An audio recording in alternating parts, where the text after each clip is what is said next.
எல்லோருக்கும் வணக்கம். வேணுகோபால் ஐயா பேசிகிட்டு இருந்தார்ல, அதை கேட்டுகிட்டே இருந்த அந்த சவுண்டில் எனக்கு இப்போ என்ன பேசுனே ஏன்னா அவர் மாய உலகத்தை பற்றி பேசிகிட்டு இருந்தார், அதை கவனிச்சிட்டு இருந்தேன்.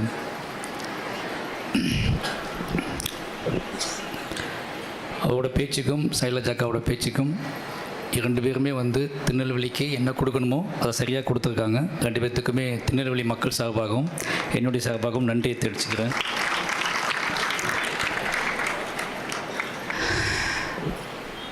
ரொம்ப எமோஷ்னலான ஒரு விஷயந்தான் இது எனக்கு. ஏன்னா ஒரு 30 வருஷத்துக்கு முன்னாடி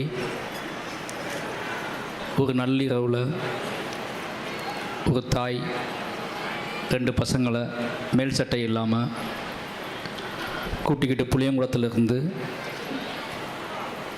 ஒரு 5 கிலோமீட்டர் நள்ளிரவில் நடந்து அழுகையோடும் கதகளோடும் போய் போலீஸ் ஸ்டேஷனில் வாசலில் போய் தனக்கு நடந்த அநீதிக்காக பேசிட்டு 2 குழந்தைங்களையும் மடியில் போட்டு தூங்க வச்சு திருப்பி காலையில் போலீஸ் ஸ்டேஷனை கூட்டிக்கிட்டு போனாங்க. 2 குழந்தைங்க அந்த தாய்கிட்ட என்ன நடக்குன்னு தெரியாமல் விடிய குசுக்கடியில் அரை நிர்வாணத்தோட அந்த தாயின் மடியில் படுத்து கிடந்தாங்க. அந்த 2 சிறுவர்களுக்கும் அன்று பெரிய கண்ணீர் இருந்தது. என்ன நடக்குன்னே அவங்களுக்கு இந்த 2 சிறுவர்களாலையும் புரிஞ்சிக்க முடியல. பின்பு காலங்கள் ஓடிச்சு, அந்த கண்ணீருக்கு விடையே தெரியல. வயசு ஏற ஏற வலியும் அதிகமாகிக்கிட்டே போச்சு. நிறைய மூர்க்கங்கள் தோணுச்சு. வாழ்வதற்கான வாழ்வை நோக்கி நகர்வதற்கான நிறைய விஷயங்களை யோசிக்க ஆரம்பித்தாங்க. அதில் காத்திரமான முடிவுகளும் இருந்துச்சு. ஒரு கட்டத்தில் 2 பேரும் சேர்ந்து ஒரு காத்திரமான முடிவை எடுத்து ஒருத்தன் அந்த ஊர்லேயே தங்கினான், ஒருத்தன் கிளம்பி போயிட்டான் சென்னைக்கு. திருப்பி 30 வருஷம் கழித்து இன்றைக்கி அந்த விழாவை நடத்தக்கூடிய, இன்றைக்கி திருநெல்வேலியில் புத்தக விழாவை நடத்தக்கூடிய இடத்துல அந்த சிறுவன் ஒருத்தர் இருக்கான். அந்த விழாவில் விருந்தினராக பேசக்கூடிய அளவில் ஒரு சிறுவன் இருக்கான். இந்த 2 சிறுவர்களுக்கும் அவங்க தாய்க்கு கொடுத்த மிகப்பெரிய பெருமையாக இந்த புத்தக திருவிழாவையும் இந்த மேடையும் நான் பார்க்குறேன். அதனால் இந்த திருவிழா அப்படிங்கிறது எனக்கு ஒரு உணர்ச்சி மிக்க ஒரு மேடை தான். ஏன்னா நான் மிகப்பெரிய வேலைப்பழுவில் இருந்தேன். நான் வரலன்னு சொன்னேன். எங்கள் அண்ணன் மாரி ராஜா அவர் இதுக்கு தான் நீ ஜெயிச்ச, அது ஏன் வச்சுக்கோன்னு சொன்னாங்க. இங்கே பேசுறதுக்கு தான் நீ ஜெயிச்சேன்னு சொன்னார். அதனால் நான் கிளம்பி இதுக்கு வழி இல்லாமல் வந்துட்டேன். ஏன்னா எனக்கு ஒரு மண்ணோட உஷ்ணம் பிடிக்காமல் அந்த மண்ணுக்குள்ளே இருக்கக்கூடிய நிறைய கேள்விகளை புரிந்து கொள்ள முடியாமல், அந்த மண்ணில் நிலவக்கூடிய மேடு பள்ளங்களை தெரிந்து கொள்ள முடியாமல், அந்த மண்ணுக்குள்ளே நிகழக்கூடிய வன்முறையை புரிந்து கொள்ளாமல் ஓடிப்போன ஒருத்தனை திருப்பி கூட்டிகிட்டு அந்த மேடையில் நிப்பாட்டி பேசுன்னு சொன்னால் அவன் என்ன பேசுவான்னு ஒரு கேள்வி இருக்குது. அந்த மாதிரியான ஒரு பெரிய மன உளைச்சலில் தான் நான் இப்போ நின்றுக்கிட்டு இருக்கேன். இதே ரோட்டில் நான் பெரும் பசியோடு அலைஞ்சிருக்கேன். இதே சாலையில் இன்னொரு நாள் இடுப்பில் கத்தியோடு அலைஞ்சிருக்கேன்.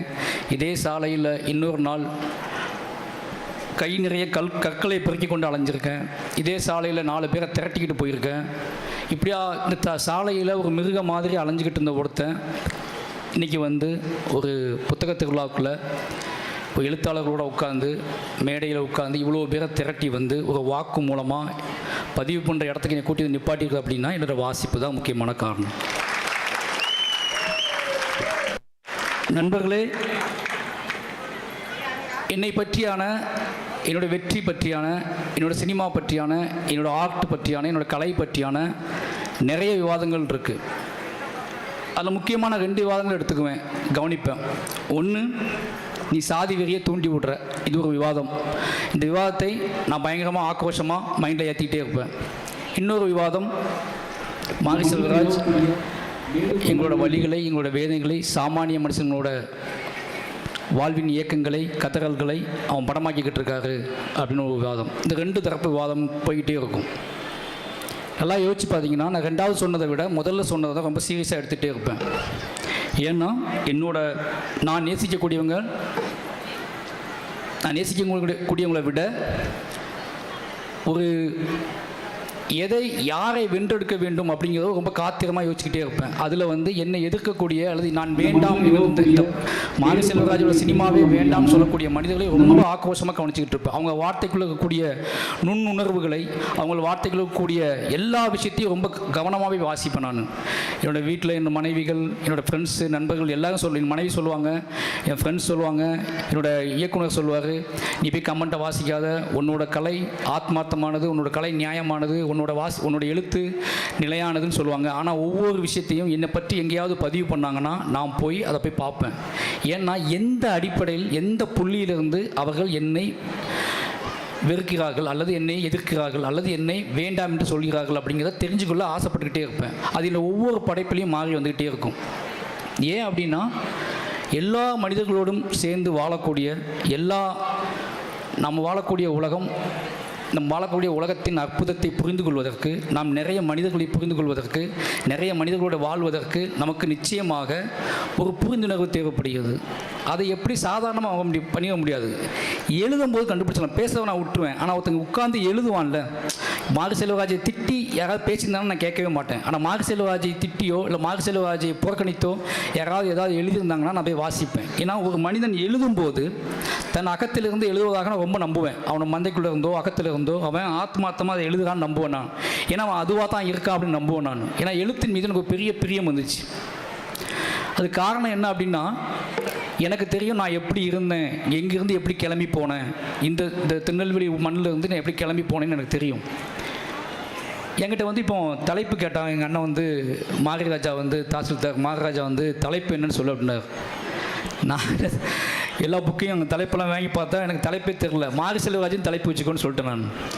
ஏன்னா நானே ஒரு தலைப்பு தான் அந்த ஊரில் இப்போதைக்கு. எதுக்காக சொல்கிறேன் அப்படின்னா, என்னோட இங்கே வரும்போதெல்லாம் நான் என்னை பற்றி மட்டும்தான் யோசிப்பேன். ஒவ்வொரு சாலை, ஒவ்வொரு தெரு, ஒவ்வொரு மனிதர்களை கடக்கும்போது இப்போ நான் பார்க்கும்போதே என்னை அறியாமலே யாரோ ஒருத்தர் சிரிக்கிறாங்க, என்னை பார்த்து யாரோ ஒருத்தர் முறைக்கிறாங்க. இது எல்லாமே ரொம்ப அந்யோன்யமாக ஃபீல் ஆகுது.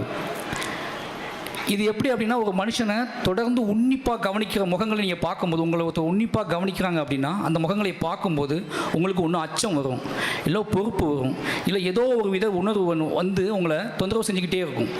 திருநெல்வேலிக்கு நான் எப்போ வந்தாலுமே அந்த அச்ச உணர்வு எனக்கு இருந்துக்கிட்டே இருக்கும். அது காரணம், என்னைய ரொம்ப உள்ளார்ந்தமாக கவனிப்பாங்க மக்கள். என்னோட நடை, உடை, பாவனைகள், இவன் சொல்வது அத்தனையும் உண்மையா, இவன்கிட்ட நேர்மை இருக்கா, இவனை ஏற்றுக்கலாமா, இவனை ஏற்றுக்க முடியாதா, இப்படின்னு நிறைய விஷயத்தோடு என்னை பார்ப்பாங்க.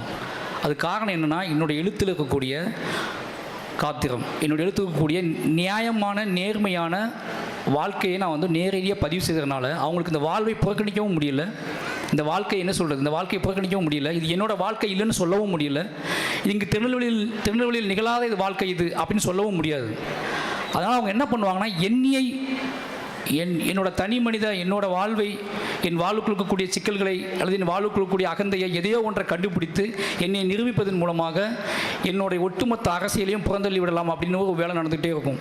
நான் அதுக்காகவே மெனக்கிட்டு என்ன பண்ணுவேன் அப்படின்னா, என்னை சரி செஞ்சுக்கிட்டே வந்துக்கிட்டு இருப்பேன். பிழையற்ற மனுஷங்க யாருமே இல்லை. நான் பெரும் பிழைகளோடு பிறந்த ஒருத்தன் தான்.